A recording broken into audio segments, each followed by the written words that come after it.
orang mati itu paling banter yang dibawakan hanya 3 lembar kain putih sebagai pembungkus. Nah, kalau sudah sampai di sana, dikubur, semua harta benda ditinggalkan semua. Tidak bisa ngambil manfaat dengan benda-benda yang ditinggalkan itu. Makanya mereka takut mati. Nah, kalau supaya tidak kareten hatinya, oleh Rasulullah justru harus banyak mengingat mati. Artinya apa? Ya, hatinya dibersihkan dengan pelajari ajaran agama, khususnya Al-Quran dan hadis. Itu nanti kalau sudah tahu ilmu seperti itu, insya Allah perbuatan jahatnya akan berkurang, ya toh? Takut berbuat jahat, lalu bertobat, lalu ibadah kepada Allah. Nah, kalau sudah begitu terus, insya Allah hadis Rasul itu manjur. Artinya apa? Orang yang hatinya berkarat itu bisa disembuhkan karatnya itu dengan cara memperbanyak ingat kepada kematian. Lalu yang kedua, untuk menghapus, untuk menghilangkan karat-karat yang menempel dalam hati itu, hendaklah oleh Rasulullah disampaikan, yaitu tilawatul Quran, membaca Al-Quran. Di samping membaca Al-Quran itu pahalanya banyak, 1 huruf 1 hasanat kali 10. Kalau tahu isinya, apa itu isinya? Kan ada larangan, ada perintah. Makanya kita harus melaksanakan perintah dan menjauhi larangannya. Insya Allah dosa-dosa yang telah dilakukan lalu menempel jadi karat yang ada di hati-hati itu bisa dihapus dari sedikit. Umpamanya kan Allah memerintahkan kalau kita berbuat dosa itu diperintahkan untuk bertobat. Bertobat itu menyadari kesalahannya, menyesali kesalahannya, ya. Lalu berjanji tidak akan mengulang dan mohon ampun kepada Allah. Kalau ada hal-hal yang berkaitan dengan manusia, contoh konkretnya orang yang korupsi itu mengambilnya uang negara, uang rakyat, itu ya bertobat kembalikan dong. Kalau dari kembalikan, beban dosanya akan berkurang. Di samping mohon ampun, mohon bertobat pada Allah, masalah yang mengganjal yang berupa uang-uang yang dikorupsi kembalikan.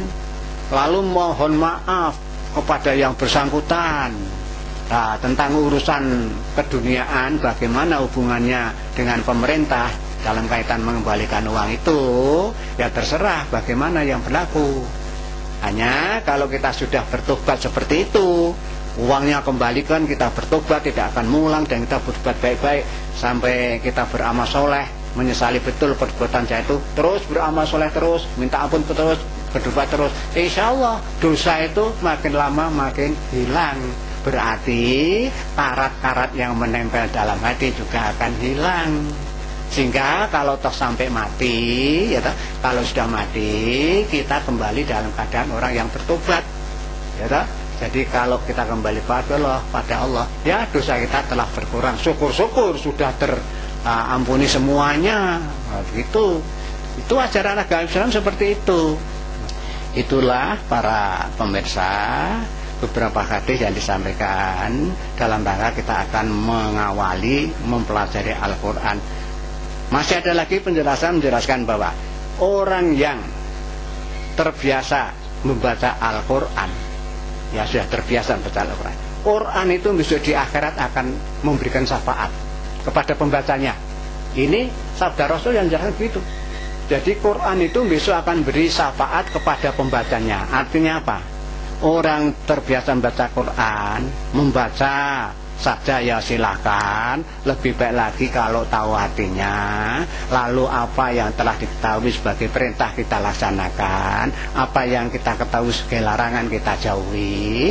Berarti kita ini berbuat baik nanti akhirnya.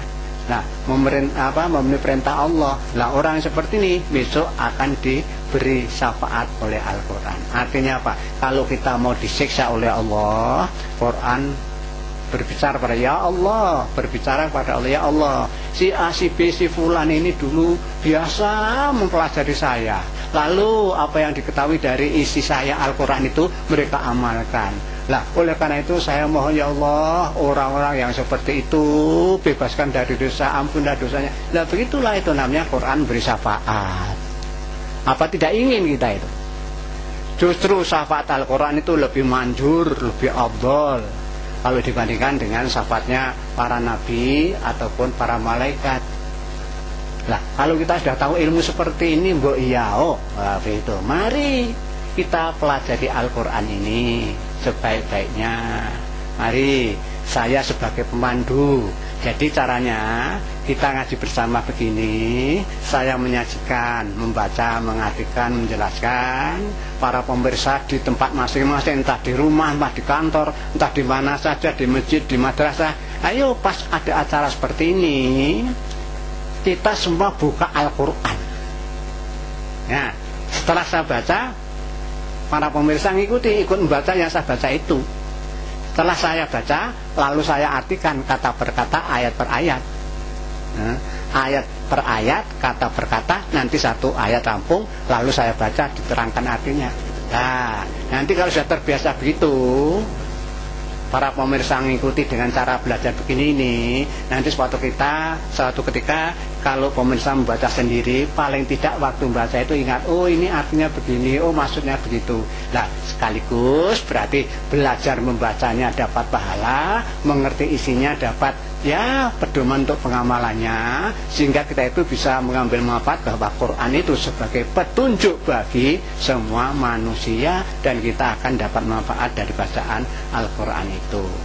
Demikianlah sebagai pendahuluan dalam rangka kita mau ngaji bersama untuk memahami isi Al-Quran. Nah, demikianlah, lalu saya teruskan saja masuk ke materi Al-Quran, yaitu yang dimulai dari membaca surat Al-Fatihah. Jadi para pemirsa, mari silakan buka Al-Quran bagian surat Al-Fatihah. Akan saya baca kata per kata, ya, satu kalimat lalu satu ayat, nanti dijelaskan artinya.